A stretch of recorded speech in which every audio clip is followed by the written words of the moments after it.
Alright folks, Phase 4 of the MCU is drawing to a close, and with it, She-Hulk is finished. Let's talk about it.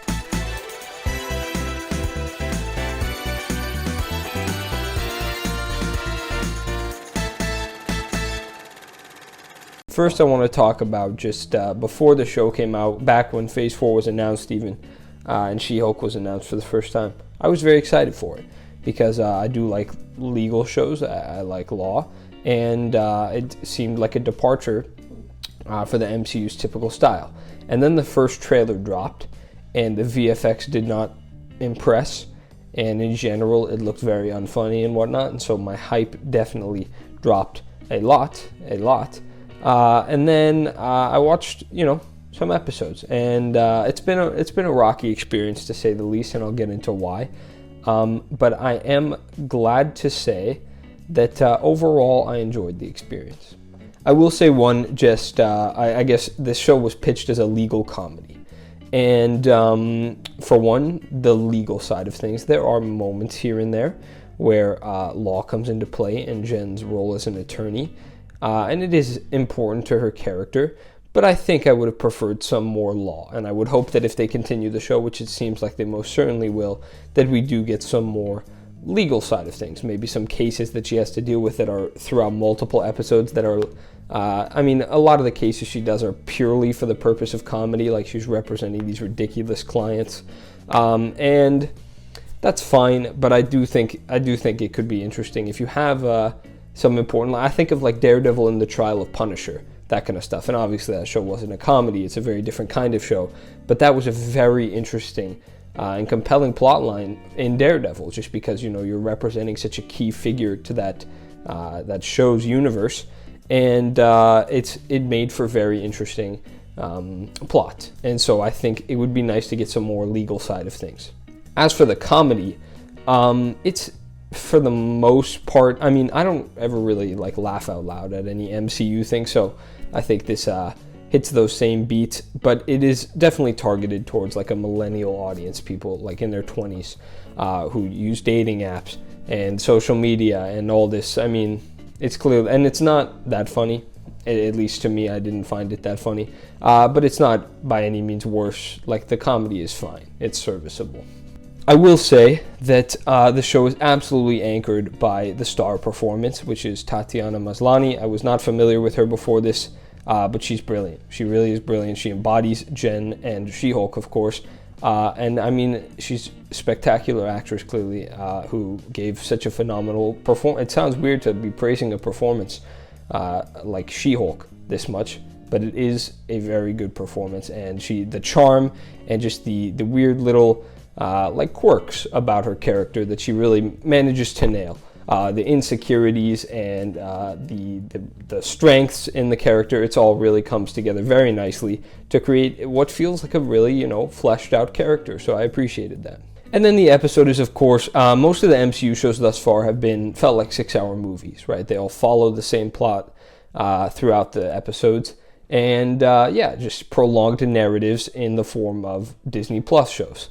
And She-Hulk is different. I think it's the first one, besides What If, I guess, that's different, because each episode there are overarching through lines, but it feels standalone. Each episode feels standalone. It has its own plot, something to get invested in by itself, and so that was nice. I did actually appreciate that, and I do think that that's what more MCU shows should be, because in general, if you're going to make a TV show, right, then make a TV show. Don't just make movies, but throw more content in there. And that's why so many of the Disney Plus shows have just been bad, frankly, because it feels like content that is absolutely unnecessarily thrown in there for the purpose of prolonging this narrative, right? We could get this same story in 2 hours, 3 hours max, and yet it's 6 hours of content. And so it feels very unnecessary. And so She-Hulk obviously could not be a movie. It is made as a show to be a show. And so I think it's important to consider that. As far as the meta commentary goes, I appreciated it. I did. I'm not a huge fan of just the meta comedy and whatnot in general. Deadpool is fine.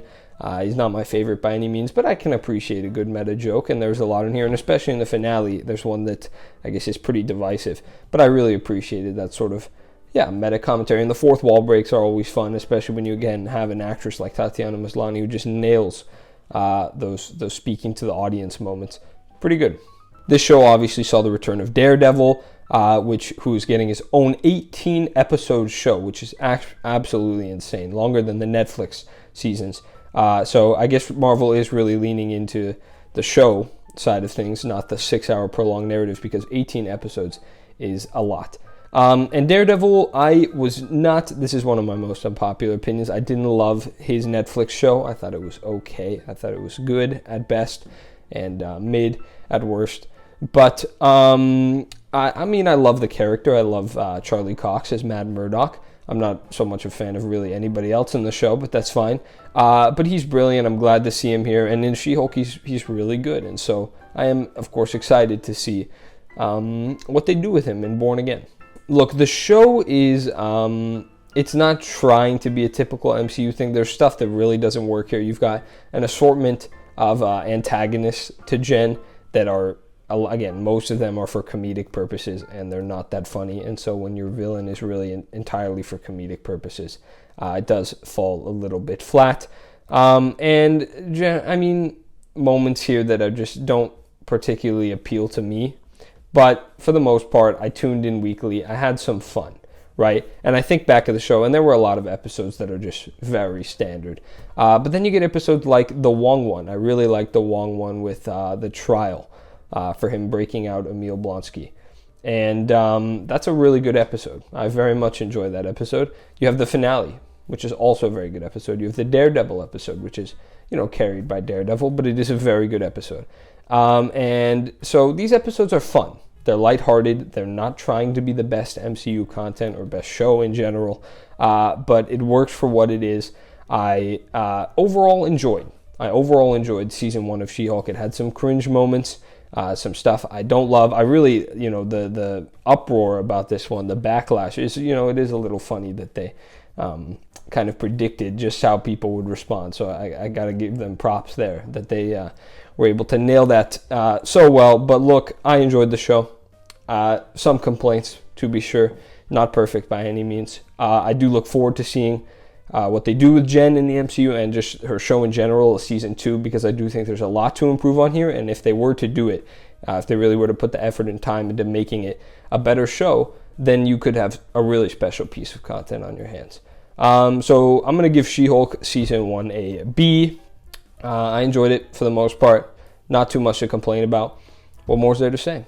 All right, folks, if you saw She-Hulk season 1, let me know what you thought down below. Any complaints you had that I missed, or any praises as well that you had that I may have missed. I have been EDPC Reviews. You have just been the absolute best. I will see you at Black Panther Wakanda Forever, November 11th, for the last bit of MCU Phase 4. We can finally put this behind us. And then I'm probably going to do an MCU Phase 4 ranking, just because I think it'll be interesting to dissect each project that they gave us over the last 2 years. Last year. Good God. Too much content. I've been EPC Reviews. You've just been the absolute best. I will see you in the next video. Bye.